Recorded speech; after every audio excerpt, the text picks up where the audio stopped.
창세기 27장 1에서 46절 말씀입니다. 27장. 이삭이 나이가 많아 눈이 어두워 잘 보지 못하더니 맏아들 에서를 불러 이르되 내 아들아, 하매 그가 이르되 내가 여기 있나이다. 하니 이삭이 이르되 내가 이제 늙어 어느 날 죽을는지 알지 못하니 그런즉 내 기구 곧 화살 통과 활을 가지고 들에 가서 나를 위하여 사냥하여 내가 즐기는 별미를 만들어 내게로 가져와서 먹게 하여 내가 죽기 전에 내 마음껏 내게 축복하게 하라. 이삭이 그의 아들 에서에게 말할 때에 리브가가 들었더니 에서가 사냥하여 오려고 들로 나가매 리브가가 그의 아들 야곱에게 말하여 이르되 내 아버지가 내 형 에서에게 말씀하시는 것을 내가 들으니 이르시기를 나를 위하여 사냥하여 가져다가 별미를 만들어 내가 먹게 하여 죽기 전에 여호와 앞에서 내게 축복하게 하라 하셨으니. 사랑하는 형제 여러분, 3월 28일 월요일 새벽 묵상에 오신 것을 환영합니다. 오늘 창세기 27장에서는 언약가문의 중대 사건, 즉 언약가문 대표 자격의 승계에 관한 중대 사건을 봅니다. 먼저 창세기 25장에서는 언약가문의 장자인 에서가 팥죽 한 그릇을 위해 장자의 명분을 팔았죠. 에서가 장자의 명분을 가볍게 여기는 경솔함을 보았습니다. 그리고 26장에서는 에서가 심판당할 해쪽 속의 두 여자와 중혼을 함으로써 언약을 믿지 않고 있음을 확인했습니다.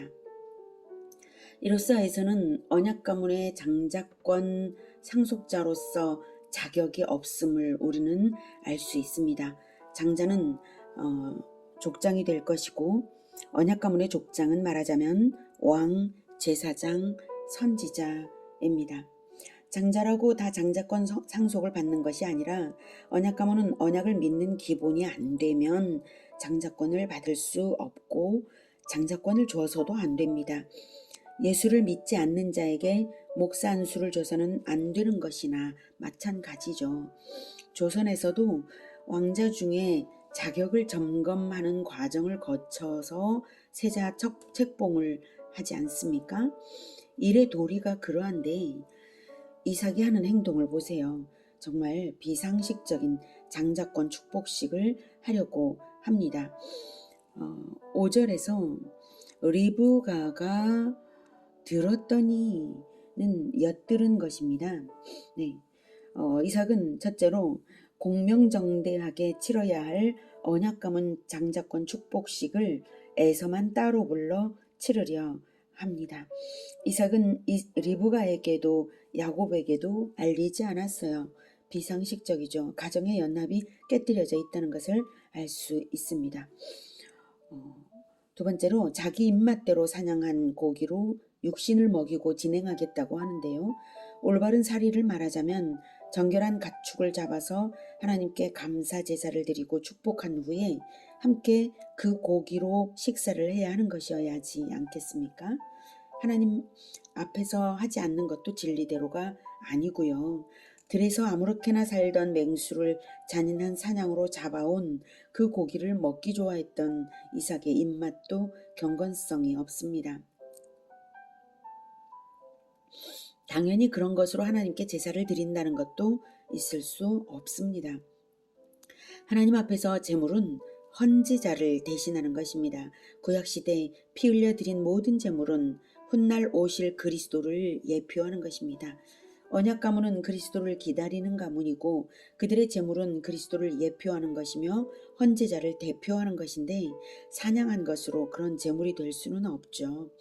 예수 그리스도가 우리 모든 믿는 자의 속죄 제물이 되신 것을 생각해 보세요.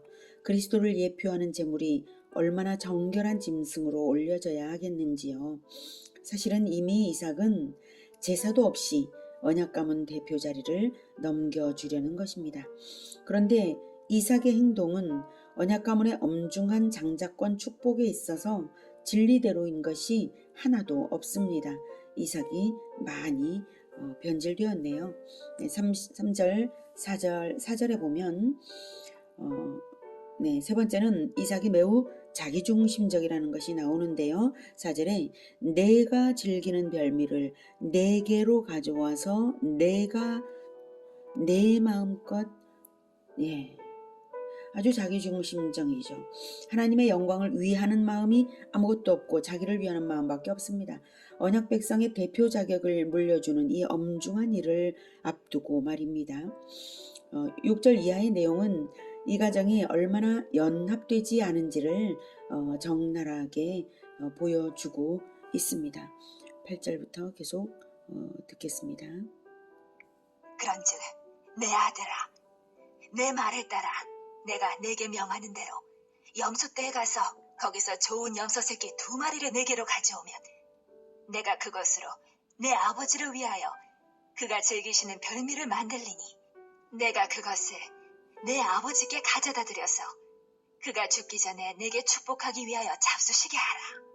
야곱이 그 어머니 리브가에게 이르되 내 형 에서는 털이 많은 사람이요 나는 매끈매끈한 사람인즉 아버지께서 나를 만지실진데 내가 아버지의 눈에 속이는 자로 보일지라 복은 고사하고 저주를 받을까 하나이다.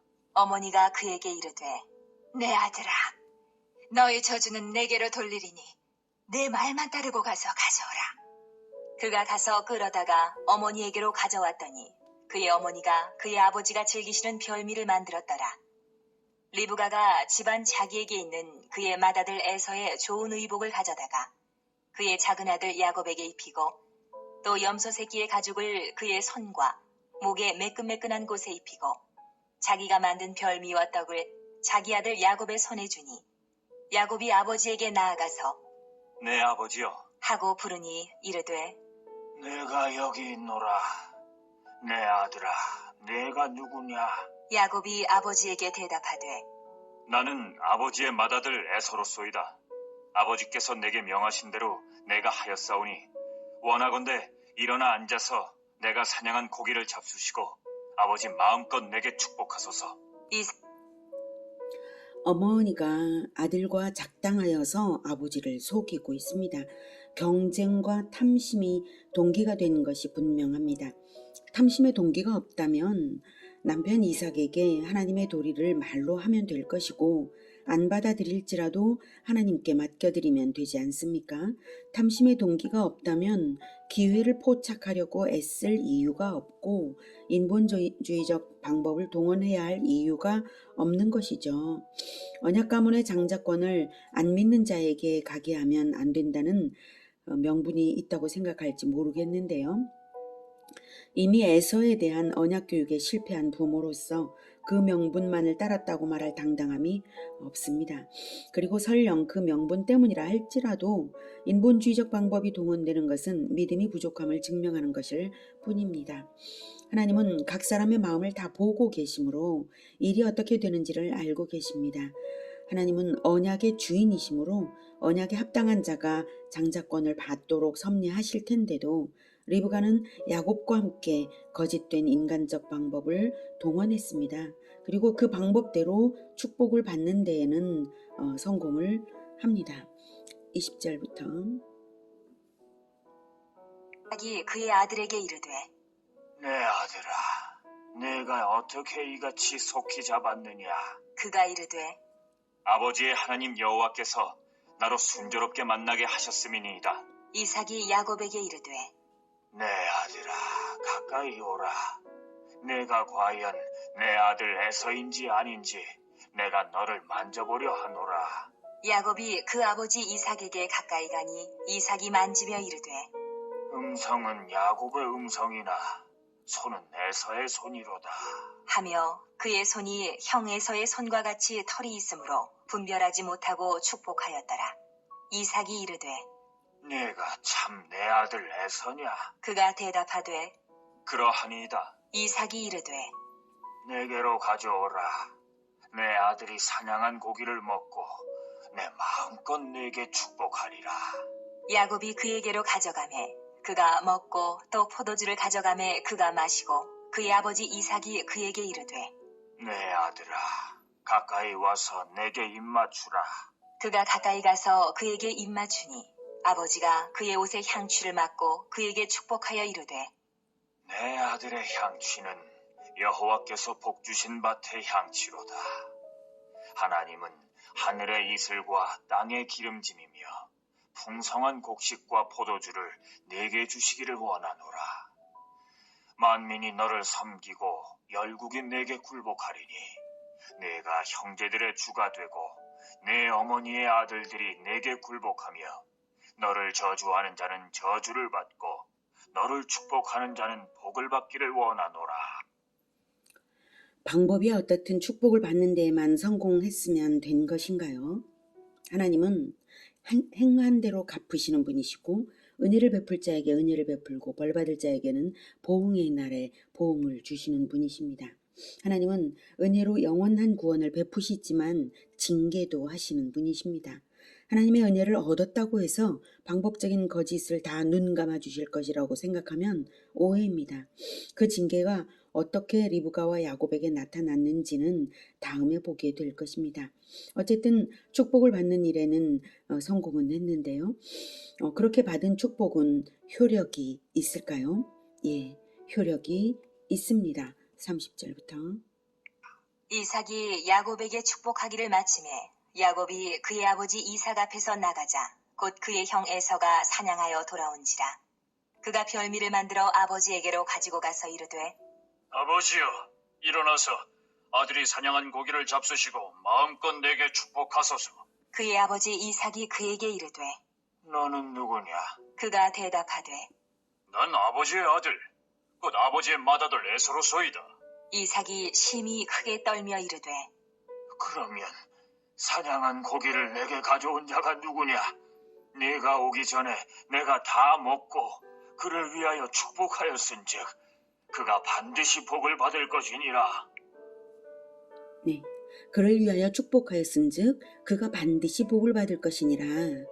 이삭의 말로 확정적인 축복이며 변개되지 않는다는 것을 알 수 있습니다. 여기서 이삭이 33절에 심히 크게 떨며 말한 것이 인상적인데요. 이삭은 왜 떨었을까요? 분노일까요? 두려움일까요? 예, 두려움입니다. 분노였다면 리브가와 야곱에게 화를 냈겠지만 그러지 않았죠. 이삭이 이 순간 깨달을 것을 깨달아서 두려운 것입니다. 첫째, 이삭 자신이 언약을 믿지 않는 자에게 언약의 제사장 자리를 내어주려고 했다는 하나님 앞에서 엄청난 범죄가 저질러질 뻔했다는 것을 깨달은 것입니다. 둘째, 자기가 저지를 뻔했던 잘못을 하나님은 섭리로서 가로막으셨다는 것을 느꼈을 것입니다.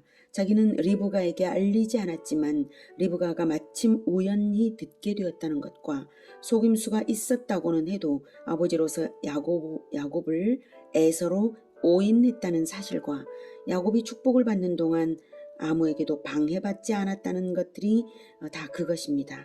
다 하나님의 섭리죠.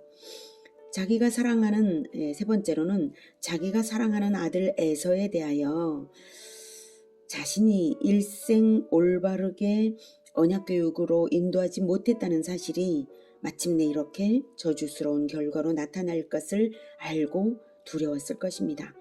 이삭의 축복권은 제사장적 권세요, 왕적 권세로서 하나님의 권능을 입은 것입니다. 비록 이삭의 인간적 약점이 있을지라도 그 축복은 절대적으로 유효한 것이었습니다. 그 축복은 아브라함에게서 이삭이 물려받은 언약 백성의 대표권이었습니다. 여러분이 예수님을 그리스도로 믿고 있고 예수님의 가르침을 따르는 제자라면 바로 그 축복을 받은 줄을 아시기 바랍니다. 베드로전서 2장 90절에서는 그러나 너희는 택하신 족속이요 왕같은 제사장들이요 거룩한 나라요 그의 소유가 된 백성이니 이는 너희를 어두운 데서 불러내어 그의 기이한 빛에 들어가게 하신 이의 아름다운 덕을 선포하게 하려 하심이라 라고 베드로전서 2장 9절에서 말하고 있습니다. 왕같은 제사장들이라고 말씀하시죠. 하나님의 아름다운 덕을 선포하게 하려 하심이라고 하셨으므로 그 아름다운 덕을 선포하는 자라면, 전도하는 자라면 왕같은 제사장으로 부르심 받은 자입니다. 마태복음 28장 18, 19, 20절에서는 예수께서 나와 말씀하여 이르시되 하늘과 땅의 모든 권세를 내게 주셨으니 그러므로 너희는 가서 모든 민족을 제자로 삼아 아버지와 아들과 성령의 이름으로 세례를 베풀고 내가 너희에게 분부한 모든 것을 가르쳐 지키게 하라. 볼지어다 내가 세상 끝날까지 너희와 항상 함께 있으리라 라고 약속하셨습니다. 가르쳐 지키게 하라. 모든 민족을 제자화하는 이 명령을 제자들에게 주셨습니다. 제자화를 하고 있다면 제자화에 따른 축복을 받은 것입니다. 하늘과 땅의 모든 권세로서 보장해 주시는 축복입니다. 요한복음 13장 34절에서는 새 계명을 주노니 내가 너희에게 주노니 서로 사랑하라. 내가 너희를 사랑한 것 같이 너희도 서로 사랑하라 라고 하셨습니다. 이 축복을 받은 자들은 서로 사랑하면서 모든 민족 제자화를 하는 자들은 예수님과 같은 사랑의 연합으로 해야 합니다. 경쟁과 탐심으로 하는 것이 그 축복을 받는 자가 아니죠. 이 축복권의 권세가 놀라운 것입니다. 그러니 어떻게 해야겠습니까? 이삭이 느꼈던 만큼 두려움의 무게만큼 믿음과 사랑과 제자와의 결단으로 실천의 걸음을 걸어가야 할 것입니다.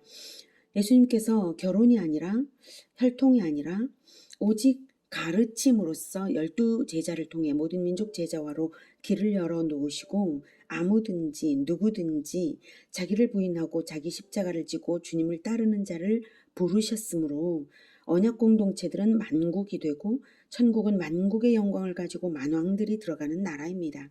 그러나 이삭 시대에는 언약 백성의 대표는 이삭 단 한 사람이고 장자권 축복은 단 한 사람에게만 물려주는 자리입니다. 혈통적인 것이기에 그렇습니다. 그 사실을 이삭은 체험적으로 알고 있죠. 이스마엘이 장자권을 이삭과 나눌 수 없었잖아요. 장자권은 그렇습니다. 장자권이 아닌 언약 백성의 복은 장자권자 즉 족장에게 소속이 되면 함께 누리는 것이고요. 유일한 대표성의 이 원리는 예수님께서 이제 예수님 시대에 와서는 오직 유일한 구원주 예수 그리스도이신 것으로 나타나고요.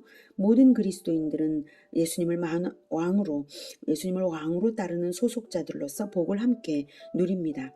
그런데 장자권 상속이란 것은 예수님 이후 혈통적 의미가 사라졌기 때문에 상속을 따로 하는 것이 아니라 믿음의 원리대로 십자가의 원리대로 갑니다. 즉 십자가의 죽음으로 모든 믿는 자를 섬기신 예수님으로 인하여 창세기 25장 23절의 말씀 여호와께서 그에게 이르시되 두 국민이 내 태중에 있구나. 두 민족이 내 복중에서 나누이리라. 이 족속이 저 족속보다 강하겠고 큰 자가 어린 자를 섬기리라 하셨더라 라고 에서와 야곱에 대하여 에서와 야곱이 태중에 있을 때 하신 그 하나님의 말씀은 이제 예수님으로 인하여서 번성의 축복이 되었습니다.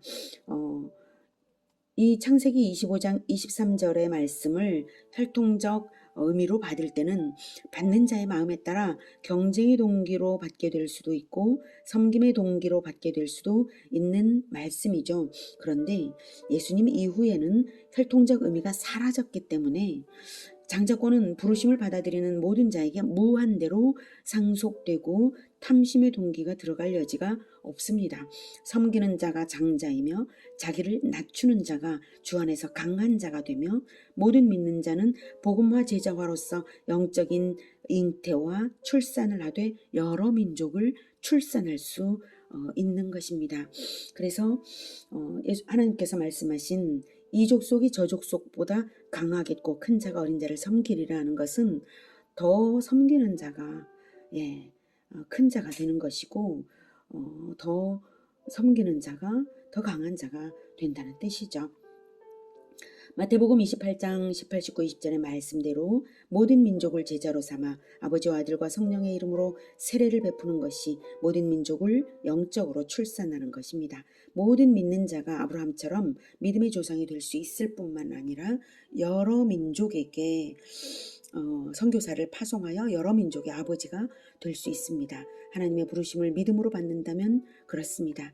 이제는 혈통적 의미가 사라지고 오직 믿음의 원리대로 가기 때문에 모든 것이 선명해지고 축복은 무한대로 확장될 수 있습니다. 믿음, 소망, 사랑, 십자가의 원리대로 받는 한 그렇습니다. 그러니 장자가 누구겠습니까? 예수 그리스도를 믿고 재림주로 다시 오실 그리스도를 소망하며 그 비전을 바라보는 그런 자, 비전으로 보는 만큼 뜨거운 사랑으로 연납하고 십자가 정신으로 책임질 줄 아는 자, 섬기는 자, 바로 그가 장자입니다. 이제는 믿음의 분량만큼 장자가 되고 축복의 크기가 있는 것입니다. 참으로 은혜로운 시대입니다.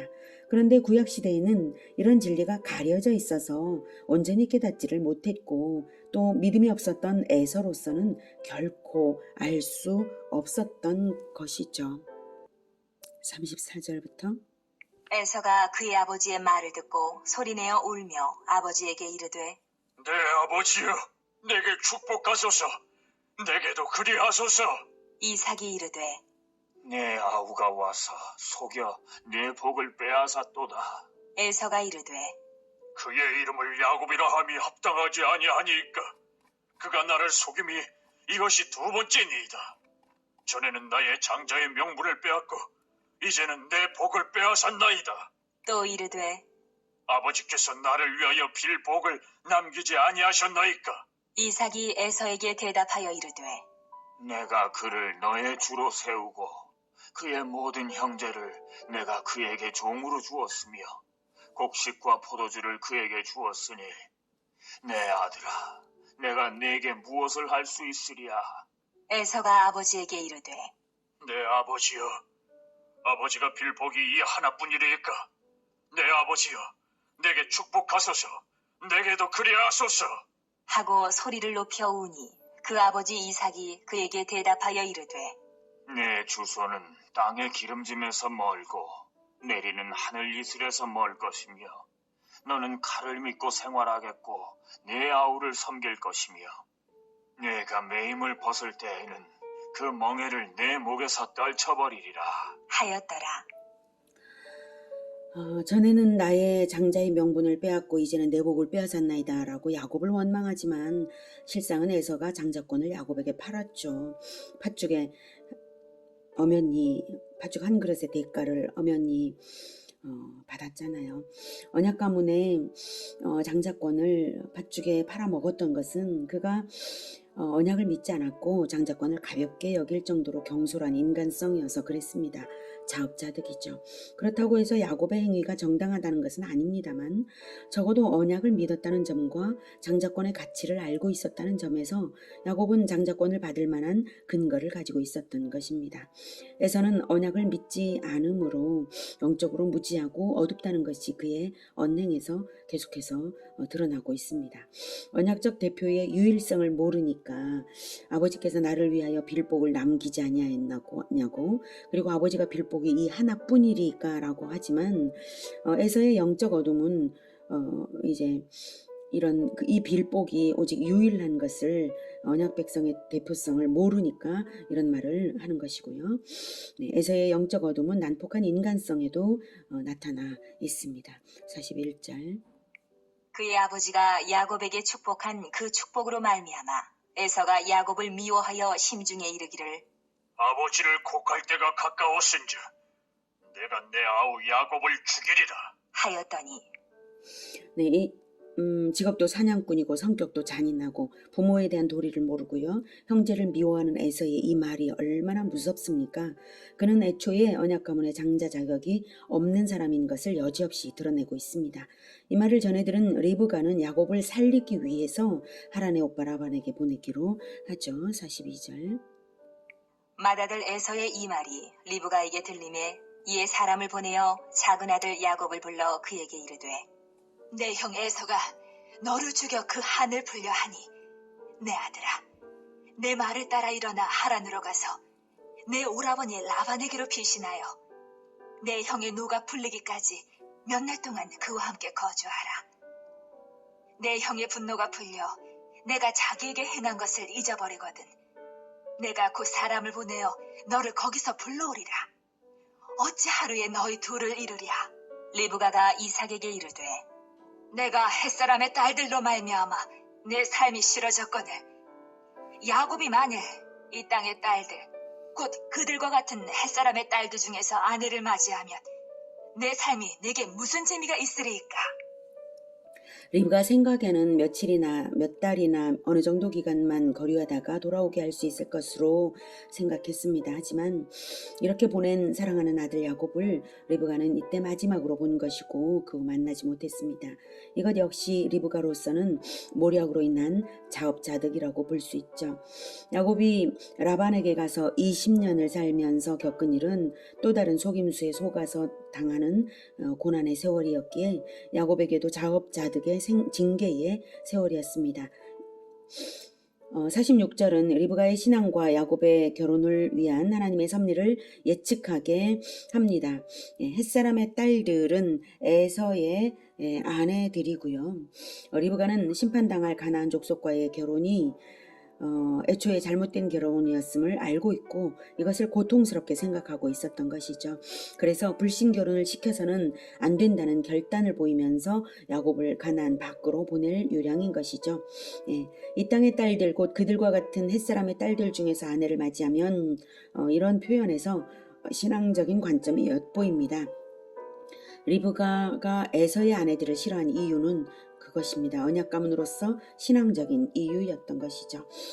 이 부분에서 하나님의 섭리가 또한 엿보입니다. 이삭의 결혼을 위해서는 아버지 아브라함이 충성된 종을 시켜서 하란으로 보내어 신부감을 데려왔잖아요. 이제 야곱은 자신의 결혼을 위해서 가나안을 떠나는 것입니다.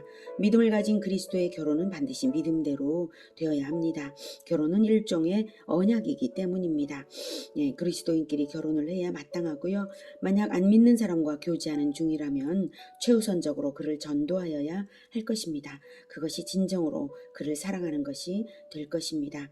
유일한 구원자 예수님은 결혼을 하지 않음으로써 언약의 혈통적 의미를 제거하셨고 12제자를 복음으로 낳으심으로써 새로운 영적 계보를 시작하셨고 복음화 제자와의 명령과 축복을 주심으로써 영적 장자권을 모든 충성스러운 믿음의 제자들에게 확장시키셨습니다. 히브리서 12장 22, 23절에서는 그러나 너희가 이른 곳은 시온산과 살아계신 하나님의 도성인 하늘 예루살렘과 천만 천사와 하늘에 기록된 장자들의 모임과 교회와 만민의 심판자이신 하나님과 및 온전하게 된 의인의 영들과 이렇게 말하고 있습니다. 우리가 믿음으로 이르는 것은 하늘의 예루살렘과 하늘에 기록된 장자들의 모임의 믿음으로 거기에 이르렀다고 성경이 말하고 있습니다.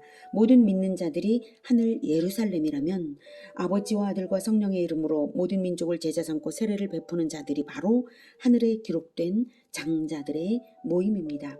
야곱은 미성숙한 믿음으로 장자권을 가로채듯이 얻었지만 우리는 더 밝은 진리로 비추어지는 은혜의 시대에 살고 있으므로 더욱 성숙한 믿음으로 복음화 제자화의 주역인 장자들이 될 수 있습니다. 믿음으로 받으시고 하늘에 기록된 장자들의 모임에 들어가시기를 축복합니다. 기도하겠습니다. 하나님께서 예수님을 통하여서 이제는 우리들을 모든 민족 제자화를 하는 예수 제자로 불러주시니 감사합니다.